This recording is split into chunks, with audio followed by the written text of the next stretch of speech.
ሃይማኖት የለቀኩበትን ምክንያት ልንገራችሁ።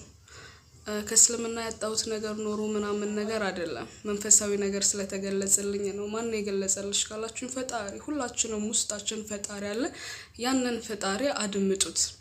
ሲቀጥል ደግሞ ትንሽም ሆነ ትልቅ ኡስታዞች እዚህ ቲክቶክ ላይ ስትንጫጩ እያየው ነበር። አቴንሽኔን ስቲች ሳላረግ ልስጣችሁ።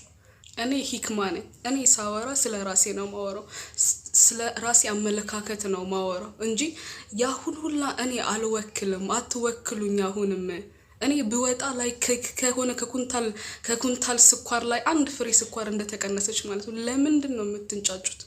በቃ አወራው፣ በቃ አለቀ። ሲቀጥል ደግሞ ማለት ነው እናንተ እነዚህ አንዳንዶቹ ጨቋኝ አትሁኑ። የግድ መሳሪያና ጎራዴ መያዝ የለብህም ለመጨቆስ። ሰውን ሐሳቡን አትጨቁን። በነበር የቀረ ታሪክ አለኝ፣ አሁን ግን መስገን የጌታ ነኝ።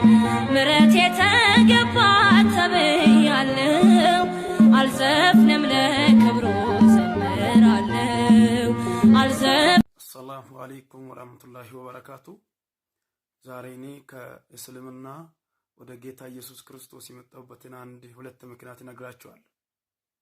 እሱም ቅዱስ ቁርአን ላይ ኢስላም ጀነት ይገባል የሚል ቦታ ስለሌለ፣ ሁለተኛ ነብዩላህ መሐመድ ራሱ ለተከታዮቹ እኔ ራሴ አላውቅም ስላለ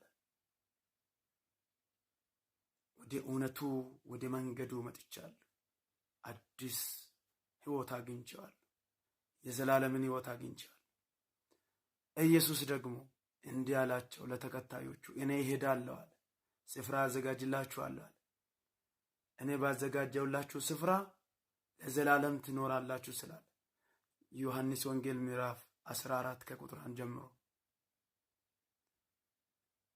እንደዛ ስል መንገዱ ወዴት ነው ብሎ ሲጠይቁ እንዲህ አላቸው፣ ታውቃላችሁ አለ። ያም መንገድ እኔ እውነት፣ እኔ ህይወት፣ እኔ ሰላም ነኝ። በእኔ በቀር ወደ አብ የሚደርስ የለም ስላለ እርግጠኛ ሆነው ማለት ነው። ስለዚህ እርግጠኛ ወደ ሆነ መንገድ መጥቻለሁ ማለት ነው። ክርስቲያን መሆን ምንኛ ደስ ይላል፣ መስቀሉን ጨብጦ መድኃኒቴ ይላል። አማን በአማን ክርስቲያን መሆን። ማንም በሃይማኖቱ አይቀልድም። ሪመምበር የኦርቶዶክስን ጽናት ላስታውሳችሁ። ሊቢያ ላይ የአዲስ አበባ ወጣቶች ሊቢያ ላይ ይችን ማዕተብ ላለመፍታት ፈቶ እኮ እጁ ላይ አድርጎ ማለፍ ይችላል። አልፈታም ኦርቶዶክስ ነኝ ክርስቲያን ነኝ ብሎ ያ ሁሉ ደም ውሃ ውስጥ የተቀላው ሰማዕቶች ኦርቶዶክሶች እነዛ ናቸው። ለዛው ጽናት ያላቸው ሆነው አይደለም የአዲስ አበባ ልጆች። በነበር የቀረ ታሪክ አለኝ፣ አሁን ግን መስገን የጌታ ነኝ። ምሕረት የተገባ ተብያለሁ፣ አልዘፍንም ለክብሩ ዘምራለሁ። አልዘፍንም ለክብሩ ዘምራለሁ።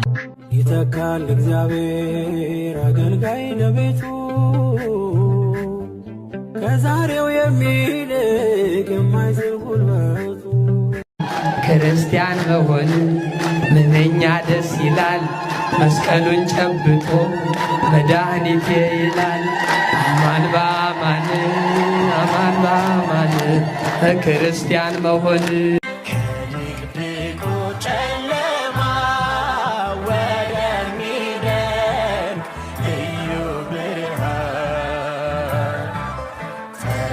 በምንም አጋጣሚ ሲሰማው ውስጤን የሚነዝረኝ አንድ መዝሙር ልጋብዛችሁ። አንተ ከኔ ጋር አማኑኤል፣ አዎ ከኔ ጋር አማኑኤል፣ ድል አድርገህልኛል ጸጸት ዛሬ ያኛ ወራት አንተን ሳላውቅ የኖርኩበት ፍቅር መለካ ማኑኤልና ምን ሕይወት አለ አንተ